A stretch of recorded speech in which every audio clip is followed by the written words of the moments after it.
warahmatullahi wabarakatuh. Perkenalkan, nama saya Deta Prapanca. Di sini saya akan mendampingi teman-teman selama 1 semester ke depan dengan mata kuliah Ekonomi Mikro. Ekonomi Mikro merupakan mata kuliah yang menguraikan dan menganalisis mengenai perilaku ekonomi individual, baik mengenai perilaku konsumen, perilaku produsen, maupun pasar. Materi perkuliahan dimulai dari konsep dasar teori ekonomi, konsep permintaan dan penawaran, serta harga keseimbangan, teori perilaku konsumen, teori produksi, teori biaya, dan keseimbangan perusahaan, baik di pasar persaingan sempurna maupun pasar persaingan tidak sempurna.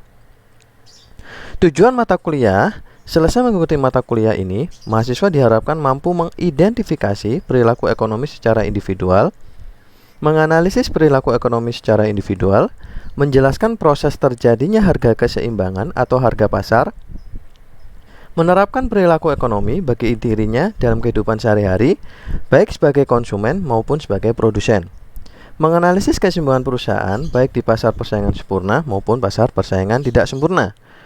Capaian lulusan yang dibebankan pada mata kuliah ini yaitu mengenai sikap. Untuk sikap, menginternalisasi nilai norma dan etika akademik, bekerja sama dan memiliki kepekaan sosial, serta kepedulian terhadap masyarakat dan lingkungan. Capaian lulusan yang selanjutnya adalah pengetahuan. Pengetahuan, mahasiswa diharapkan menguasai konsep dan teknik menyusun rencana strategis dan menjabarkannya dalam rencana operasional, menguasai seni bisnis, inovasi dan pemikiran strategis yang diperlukan untuk menjadi manajer atau pemimpin bisnis dengan berlandaskan nilai Islam. Keterampilan umum, mahasiswa mampu menerapkan pemikiran logis, kritis, sistematis, dan inovatif dalam konteks pengembangan atau implementasi ilmu pengetahuan dan teknologi yang memperhatikan dan menerapkan nilai humaniora yang sesuai dengan bidang keahliannya. Untuk keterampilan khusus, mahasiswa berkontribusi dalam penyusunan rencana strategis organisasi dan penjabaran rencana strategis menjadi rencana operasional organisasi pada level fungsional. Capaian pembelajaran mata kuliah ekonomi mikro ini sendiri adalah menafsirkan konsep-konsep dasar teori ekonomi serta pengambilan keputusan, menggunakan dan mengkombinasikan konsep-konsep dasar teori ekonomi serta pengambilan keputusan.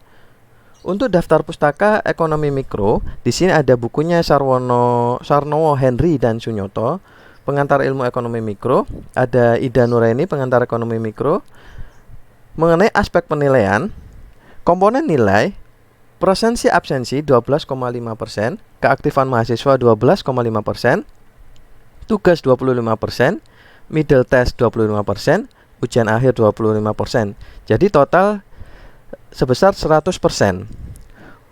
Untuk RPS-nya sendiri, teman-teman bisa lihat nanti diklik di sini ya. Di sini ada rencana pembelajaran per semesternya, mulai dari awal kuliah sampai di akhir kuliah. Untuk pertemuan pertama mengenai ruang lingkup ekonomi mikro, diharapkan teman-teman aktif dalam setiap media pembelajaran di sini, yaitu mulai mengeklik kehadiran. Bisa diperhatikan di sini untuk nilai kehadiran, teman-teman bisa pilih hadir, izin, atau sakit. Diharapkan teman-teman mengikuti semua pelatihannya. Materi di sini ada nanti dijelaskan dalam filenya ruang lingkup ekonomi mikro misalkan di sini. Nah, di sini juga ada yang namanya kolom diskusi. Mahasiswa diharapkan mengikuti semua diskusi, tanya jawab di sini. Mulai nanti ada paling tidak mahasiswa harus aktif dalam mengikuti setiap tutorial online kita. Oke, terima kasih. Selamat mengikuti pembelajaran, selalu jaga kesehatan dan jaga jarak aman. Wassalamualaikum warahmatullahi wabarakatuh.